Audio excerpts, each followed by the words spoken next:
It's time. She's spilling the tea. This is The Rumor Report with Angela Yee on The Breakfast Club. Well, R. Kelly is trying to get out of jail during coronavirus. And at first, prosecutors have said that he has the means to escape the country. He's already made more than $200,000 in royalties just this year. But his lawyers are arguing that he owes almost $2 million to the IRS. So he is no flight risk at all. Now, he does fall into the vulnerable group to contract COVID-19 while behind bars. So according to his lawyers, things have gotten exponentially worse. As a matter of fact, just an hour ago, Bassett put up an exclusive saying that an inmate tested positive on R. Kelly's jail floor. And right now the facility is in the grips of a serious outbreak. What do y'all think? I think that what R. Kelly has to be looked at as a violent sexual predator. I agree. Some people shouldn't. If you're a murderer, if you're violent, and if you're a pedophile, yeah, you got to sit. Yeah, I can't.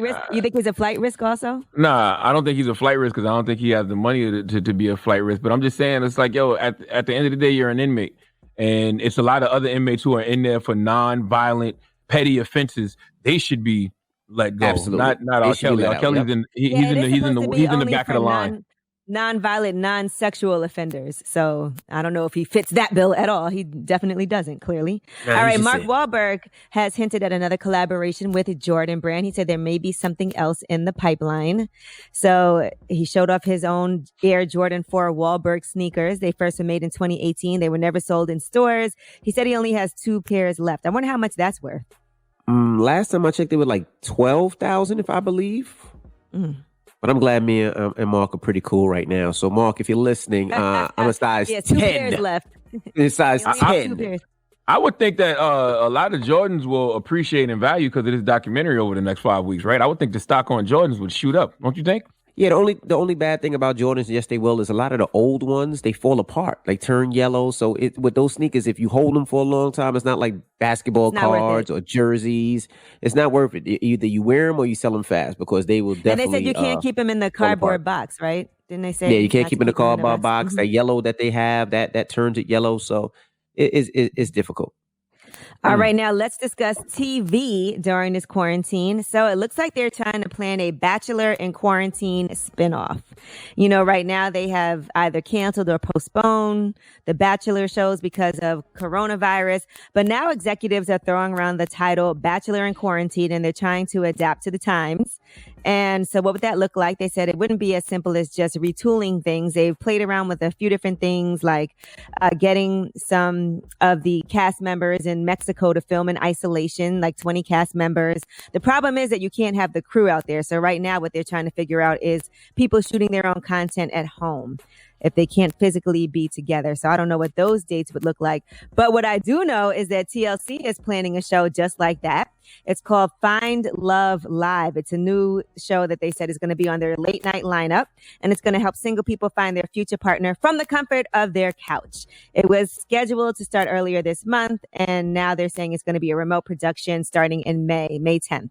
Okay. They're going to get this. They'll get this TV money right now. So, all right. And VH1 is launching their new series To Catch a Beautician with Tamar Braxton and Johnny Wright. So they just revealed that's going to premiere Monday, May 25th on VH1 with back-to-back episodes. And Johnny Wright is Michelle Obama's former hairstylist. He'll be on the show with her also. And then it's a 20-episode series. They're going to come to the rescue of clients whose hair has been botched by a beautician from their past.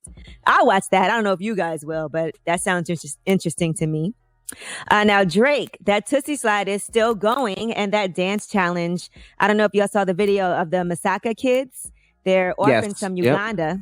Absolutely. That was fire. Dancers. Yep. They killed it. And they posted their own rendition. And then Drake actually shared it on his Instagram story, and it blew up in that manner also. The kids' rendition already was gaining traction on TikTok, on Twitter, and IG. Drake noticed it, reached out, asked if he could post it on his page, and then he did. And the kids were crying tears of joy at that gesture afterward, and they spent the next day celebrating and all of that. And they said a lot of people have reached out trying to figure out how they can donate clothes, donate other items. They've gotten hundreds of dollars in donations, and they've also gained more than 120,000 Instagram followers. So that's a dope thing. That is dope. All right. And Steven Jackson on his All the Smoke podcast tells a story about leaving his ex-fiance at the altar on the day of their wedding. So he's talking about everything that happened, and it has to do with prenups. Now, just to put it into perspective, he wanted to actually have his pastor do the wedding, but she wanted to have the one that she chose. And he had been trying to get her to sign this prenup. She kept saying she would. She kept putting it off. And then here's what happened. My nanny come back in there with a spook look on her face like she still ain't signed it. I'm like, well, I ain't getting married then. She was like, ho, ho, ho. And so look, so the preacher says, hold on. Don't make a drastic decision. I think you should just let God handle it. Me, as a pastor, I don't believe in prenups. Nah, I know why she was fighting for you. You don't believe in prenups. I ain't getting married. As that's going on, Steph Marbury grows crazy. Hell nah.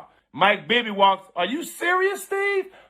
Out of here. So, wedding off. Wow. First of all, salute to Steven Jackson and Matt Barnes. I love All the Smoke podcast. One of my favorite podcasts to listen to right now. Well, yeah, I feel Steven. You got to go with your gut. You got to go with your instinct. I feel like that business should have been handled way before they got to that point. But if he was trying to handle it and she didn't want to handle it and she waited until they got to that point and he had a feeling in his stomach that something wasn't right, I can't be mad at him for that. Yeah, she should have had her lawyer look at it because a prenup is a contract. You can agree to whatever you want.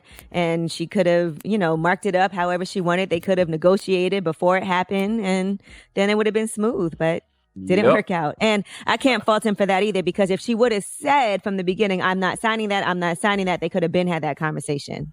I got to go listen to that podcast because I would like to know how he feels about her now. Like, does he still love her? Does she still love him? Like, I would love to know what happened after that situation. All right. And Travis Scott is headlining a Fortnite concert. It's going to take place across several days this week. It's going to be all over the world, kicking off in the Americas on April 23rd. There's so many people on Fortnite who are also fans of Travis Scott, so makes sense. He'll also be debuting a brand new song. All right. Well, I'm Angela Yee, and that is your Rumor Report.